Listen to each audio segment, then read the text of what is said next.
नमस्कार, good morning. Update India देख रहे हैं आप और मैं हूं दीपक कुमार। तो बुलेटिन की शुरुआत करेंगे इस वक्त की हेडलाइंस के साथ। जोधपुर पुलिस का मादक तस्करों के खिलाफ अभियान मिशन संकल्प अभियान के तहत हिस्ट्री सीटर की 1 करोड़ रुपए से अधिक की संपत्ति को किया फ्रीज। जयपुर पुलिस कमिश्नरेट में 41 इंस्पेक्टरों के हुए तबादले। जयपुर पुलिस कमिश्नरेट ने देर रात किए जारी आदेश, आज सभी को करना होगा ज्वाइन। भारत और इंग्लैंड के बीच खेला गया टी20 मैच। इंडिया ने इंग्लैंड को पहले टी20 में 7 विकेट से हराया। भारत ने दर्ज की साल की पहली जीत। लखनऊ मुंबई पुष्पक एक्सप्रेस में फैली आग की अफवाह, हादसे में 13 लोगों की मौत, 40 से ज्यादा घायल। सीएम देवेंद्र फडणवीस ने मुआवजे देने का किया ऐलान। हादसे पर पीएम मोदी ने जताया दुख। और अब खबरें विस्तार से। जोधपुर की पुलिस मादक तस्करों के खिलाफ अभियान चलाकर ताबड़तोड़ कार्रवाई कर रही है। पुलिस ने अभियान मिशन संकल्प के तहत जोधपुर के लूणी थाने के हिस्ट्री सीटर की 1 करोड़ रुपए से अधिक की संपत्ति को फ्रीज किया है। पुलिस ने एनडीपीएस एक्ट की धारा 68F के तहत संपत्ति को फ्रीज किया है। इसको लेकर डीसीपी वेस्ट राजश्री राजवर्मा ने जानकारी दी। डीसीपी ने बताया कि जोधपुर में वेस्ट जिले की पुलिस मादक पदार्थ तस्करों को रोकने के लिए मिशन संकल्प अभियान चलाया जा रहा है। इस अभियान के तहत उन तस्करों को चिन्हित किया गया है जो लंबे समय से तस्करी के कामों में लिप्त हैं और तस्करी के जरिए काली कमाई कर अवैध तरीके से संपत्ति अर्जित कर रहे हैं। इसी के तहत लूणी थाने के हिस्ट्री सीटर दिनेश बिश्नोई उर्फ कालू की अवैध संपत्ति को फ्रीज किया गया। हिस्ट्री सीटर दिनेश के खिलाफ 11 मामले अलग अलग स्थान में जो है दर्ज हैं, जिसमें 9 मामले हैं वो एनडीपीएस एक्ट के हैं। उन्होंने बताया कि 29 नवंबर से 21 जनवरी तक मिशन संकल्प के तहत मादक पदार्थों के 35 मामले दर्ज कर 37 आरोपियों को गिरफ्तार किया गया है, जिसमें करीब 1 करोड़ रुपए 47 लाख रुपए की कीमत का मादक पदार्थ जब्त किया गया है। मामले को लेकर राजश्री राजवर्मा डीसीपी वेस्ट ने क्या कहा, आप खुद सुनिए। जिला पश्चिम जोधपुर आयुक्तालय के द्वारा पिछले करीब 1.5 महीने से मिशन संकल्प के नाम से एक अभियान चलाया गया है, जिसमें हम एनडीपीएस के जितने तस्कर हैं, सप्लायर्स हैं, उनको हम टारगेट कर रहे हैं और सख्त से सख्त उनके विरुद्ध कार्रवाई कर रहे हैं। इसी क्रम में लूनी क्षेत्र का रहने वाला एक हिस्ट्री शीटर है दिनेश उर्फ कालू बिश्नोई करके है, जिसके विरुद्ध टोटल 11 मुकदमे दर्ज हैं। इनमें से 8 एनडीपीएस एक्ट के मुकदमे दर्ज है, कमर्शियल क्वांटिटी के मुकदमे हैं और ये बहुत बड़ा तस्कर है। इसके ऊपर हमने एक्सरसाइज करके इसकी करीब 1 करोड़ 15 लाख की अचल संपत्ति हमने धारा 68F एनडीपीएस एक्ट के अंदर अभी फ्रीज करवाया है। इसमें 2 कृषि भूमि है, एक प्लॉट है और उस प्लॉट के ऊपर एक बड़ा आलीशान सा एक घर बना हुआ है। तो ये सारे जो अचल संपत्ति है इसको अभी हमने फ्रीज कराया है। साथ ही साथ इनके 3 बैंक अकाउंट्स हमें मिले हैं, जो दिनेश बिश्नोई और इसके पत्नी के नाम से, और उन बैंक अकाउंट्स में भी लाखों का ट्रांजैक्शन पाया गया है पिछले 7-8 साल में, जब से इसके मुकदमे दर्ज होने शुरू हुए हैं। तो उन बैंक अकाउंट्स के बारे में भी हम अनुसंधान कर रहे हैं कि इतना पैसा आया कहाँ से, किसने डिपॉजिट किया, आगे कहाँ गया, और अगर मनी लॉन्ड्रिंग का अगर कोई एंगल इसमें आएगा हमारे अनुसंधान में तो संबंधित जो विभाग है उनको भी हम सूचित करेंगे विधि सम्मत कार्रवाई करने हेतु। खबर राजस्थान के जयपुर से है, जहां जयपुर सिटी के लगे हुए 48 सीआई और 3 एसआई के तबादले किए गए हैं। Jaipur police commissionerate Biju George Joseph ने एक आदेश जारी किया है। जयपुर सिटी में लगे हुए 48 सीआई और 3 एसआई के तबादले किए गए हैं। हैरानी की बात यह है कि इस बार 3 एसआई को जयपुर कमिश्नरेट के 2 थानों की जिम्मेदारी दी गई है, जबकि पुलिस लाइन में बड़ी संख्या में सीआई मौजूद हैं। कमिश्नर की ओर से जारी की गई लिस्ट में 25 सीआई और 4 दुर्घटना अनुसंधान इकाइयों के प्रभारी बदले गए हैं। सीपी ने गांधीनगर और नाहरगढ़ और सिंधी कैंप जैसे सबसे व्यस्तम थानों में 3 एसआई को लगाया है, जिसमें रतन सिंह एसआई को नाहरगढ़, आशुतोष एसआई को और गांधीनगर और श्याम सुंदर एसआई को सिंधी कैंप थाने की जिम्मेदारी दी गई है। आज इन सभी सीआई और एसआई को ज्वाइनिंग करने के भी आदेश दिए गए हैं। भारत और इंग्लैंड के बीच खेली जा रही 5 मैच की टी20 सीरीज को बुधवार को कोलकाता के ईडन गार्डन मैदान पर खेले गए सीरीज के पहले मुकाबले में टीम इंडिया ने दर्ज की है जीत और भारतीय टीम ने इंग्लैंड की टीम को 7 विकेट से हरा दिया है। मैच में भारत के लिए कप्तान सूर्य कुमार यादव ने टॉस जीतकर पहले गेंदबाजी करने का फैसला किया, जो सही साबित हुआ। इंग्लैंड ने पहले बैटिंग करते हुए 133 रनों का लक्ष्य लिया था। भारत ने इसके जवाब में 12.5 ओवरों में लक्ष्य हासिल कर लिया और टीम इंडिया के लिए अभिषेक शर्मा ने 79 रनों की कमाल की पारी खेली।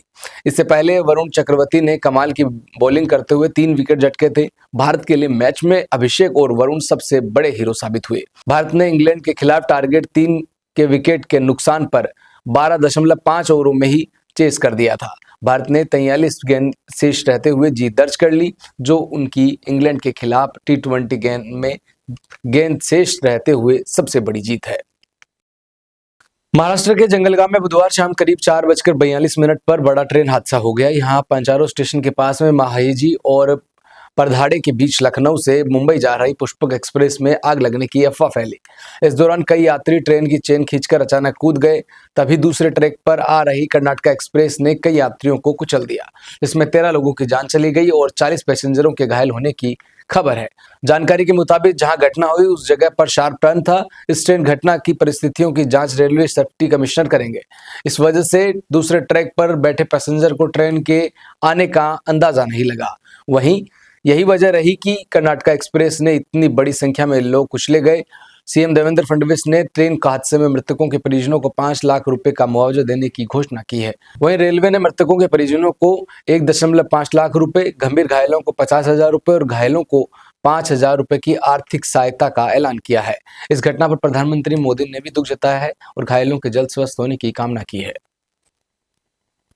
राजस्थान में मौसम के मिजाज एक बार फिर से बदलते हुए दिख रहे हैं। राजस्थान में कल पश्चिमी विक्षोभ के असर से जयपुर, अलवर, सीकर समेत कुछ जिलों में बादल छाए लेकिन बारिश नहीं हुई। मौसम विभाग के अनुसार अब राज्य में सर्दी के फिर से बढ़ने की संभावना जताई जा रही है। तेज सर्दी का दौर 30 जनवरी तक रहने का संभावना है। पिछले 24 घंटे के दौरान जयपुर संभाग के जिलों को छोड़कर से सभी जिलों में मौसम साफ रहा और धूप रही। मौसम विभाग केंद्र जयपुर ने आज हनुमानगढ़ और साथ में गंगानगर, चूरू, झुंझुनू, सीकर, नागौर, जयपुर, अलवर और भरतपुर, दौसा और धौलपुर जिलों में घने कोहरे का येलो अलर्ट जारी किया है। राजधानी दिल्ली में जैसे जैसे विधानसभा चुनाव नजदीक आ रहे हैं वैसे ही नेताओं की फौज मैदान में उतरने वाली है। दिल्ली विधानसभा चुनाव के लिए सभी दलों ने अपनी कमर कस ली है। सभी जोरों शोरों से प्रचार प्रसार में जुटे हुए हैं। सभी पार्टियां चुनाव जीतने के लिए पूरी कोशिश कर रही है। सभी पार्टियां जनता को लुभाने के लिए कई घोषणाएं कर रही है और सभी पार्टियों में बड़ी नेता दिल्ली में जनसभाएं कर रहे हैं। वहीं भारतीय जनता पार्टी की ओर से प्रधानमंत्री नरेंद्र मोदी से लेकर पूरी कैबिनेट के साथ ही करीब 20 से ज्यादा मुख्यमंत्री और उप मुख्यमंत्री भी दिल्ली की राजनीति में बदलाव लाने की प्रयास को लेकर दिल्ली की जनता को मुखातिब होते हुए नजर आ रहे हैं और नजर आने भी वाले हैं। इस बीच आज राजधानी दिल्ली में बीजेपी के अध्यक्ष राष्ट्रीय जेपी नड्डा धुआंधार प्रचार करेंगे। उत्तम नगर विधानसभा क्षेत्र में जेपी नड्डा शाम करीब 5 बजे जनसभा करेंगे तो वहीं शाम 7 बजे शंकर बस्ती में एक रैली को संबोधित करेंगे। आज उत्तर प्रदेश के मुख्यमंत्री योगी आदित्यनाथ भी दिल्ली विधानसभा चुनाव में प्रचार अभियान की शुरुआत करेंगे। महाराष्ट्र के फेमस राजनीतिक और शिवसेना के संस्थापक बाला साहब ठाकरे का नाम देश भर की राजनीति में आज भी सम्मान के साथ लिया जाता है। बाला साहब के जीवन से जुड़ा हुआ कई किस्से आज भी प्रसिद्ध हैं। आज यानी कि 23 जनवरी 2025 को बाला साहब ठाकरे की 99वीं जयंती है। इसे लेकर शिवसेना तैयारियों में जुटी हुई है। बाला साहब ठाकरे की जयंती पर उद्धव ठाकरे की अगुवाई वाले धड़े ने अंधेरी में महासम्मेलन आयोजित किया है। साल 2025 में पहली बार उद्धव ठाकरे इस मौके पर शिवसैनिकों को संबोधित करेंगे। महाराष्ट्र विधानसभा चुनाव में करारी हार और आगे स्थानीय निकाय चुनाव को देखते हुए ठाकरे के संबोधन को काफी अहम माना जा रहा है। इसमें मुंबई के बीएमसी चुनाव भी शामिल है। बाल ठाकरे की जयंती पर बुलाए गए महासम्मेलन में शामिल होने के लिए राज्य के तमाम हिस्सों से शिव सैनिक मुंबई पहुंचेंगे। भारतीय विदेश मंत्री एस जयशंकर ने पाकिस्तान के साथ व्यापार को लेकर एक बड़ा और अहम बयान दिया है। उन्होंने कहा कि पाकिस्तान के साथ व्यापार भारत ने बंद नहीं किया बल्कि पाकिस्तान ने खुद इसकी शुरुआत की थी। एस जयशंकर ने अपने अमेरिकी दौरे पर एक प्रेस कॉन्फ्रेंस के दौरान ये बात कही। बुधवार को वाशिंगटन डीसी में हुई इस प्रेस कॉन्फ्रेंस में एस जयशंकर ने पाकिस्तान के साथ व्यापार को लेकर सवाल किया गया तो उन्होंने साफ साफ लहजे में कहा कि हमने व्यापार बंद नहीं किया, ये उन्हीं का फैसला था। एस जयशंकर ने कहा हमने व्यापार बंद नहीं किया, ये उनका एडमिनिस्ट्रेशन था और जिसे 2019 में हमारे साथ व्यापार न करने का फैसला किया। उन्होंने इस दौरान इस बात की भी चिंता की और दोहराया कि भारत ने पाकिस्तान को मोस्ट फेवरेट नेशन का दर्जा दिया, लेकिन पाकिस्तान ने भारत को इस दर्जे में नहीं रखा। उन्होंने कहा कि इस मामले पर हमारी चिंता शुरू से रही है। हमें पाकिस्तान की ओर से MFN का दर्जा मिलना चाहिए। हम ये दर्जा उसे हमेशा देते रहे हैं, लेकिन बदले में उन्होंने हमें ये कभी नहीं दिया। भारत में सबसे famous stand up comedian, television host star और अभिनेता कपिल शर्मा को जान से मारने की धमकी मिली है। इस मामले में मुंबई के अंबोली पुलिस थाने में शिकायत दर्ज करवाई गई है, जिसके बाद में पुलिस ने जांच शुरू कर दी है। सूत्रों ने दावा किया है कि धमकी देने वाले ने ईमेल में अंत में अपना नाम विष्णु बताया है। शुरुआत जांच में ये ईमेल पाकिस्तान से आने की जानकारी मिली है। फिलहाल आगे की जांच की जा रही है। जिस शख्स ने कपिल शर्मा को धमकी भरा ईमेल भेजा है, उसे कॉमेडियन के साथ ही उसके रिश्तेदार, परिवारों के लोग, जानने वाले, साथ काम करने वाले लोग और पड़ोसियों को भी जान से मारने की धमकी दी है और ईमेल के आखिर में विष्णु का नाम लिखा हुआ है। मुंबई स्थित अंबोली पुलिस ने सेक्शन 351(3) के तहत केस फाइल किया है। मामला दर्ज होते ही पुलिस जांच में जुट गई है। बता दें, कपिल के अलावा बॉलीवुड अभिनेता राजपाल यादव, कोरियोग्राफर रेमो डिसूजा और गायिका सुगंधा मिश्रा को भी ऐसी ही धमकी भरा ईमेल मिला है।